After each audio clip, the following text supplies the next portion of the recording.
بریم ببینیم چجوری میشه با مشتری عراقی در شناخت بازار بلخص مذاکره فروش میتونیم صحبت بکنیم. یا سیدی یا اخی لا یتچاپون من مجلکم هذا القصه. نه اگر یچاپون هذا القصه و لا یتپرداختون پولهم ما یتشاکون علی یونسکم. ویدیو رو که دیدین چقدر مسلط بود. حالا ببینیم چه اتفاقی واسط میفته. لا خواهر، لا مادر، لا خواهر مادر، پدرم پرسش صدا میشنوی. اشتباه رو تکرار نکن. وقتی که میای اینجا عراق برای شناخت بازار و مذاکره فروش دنبال خروجی هستی. طبق تجربه من دارم اینو به شما میگم. این که زبان عربی را به فارسی یا فارسی به عربی بکنی به درد بازار نمیخوره.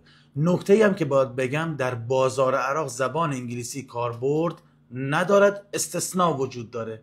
من یه سری استثناءات رو در کپشن می نویسم، حتما مطالعه کن.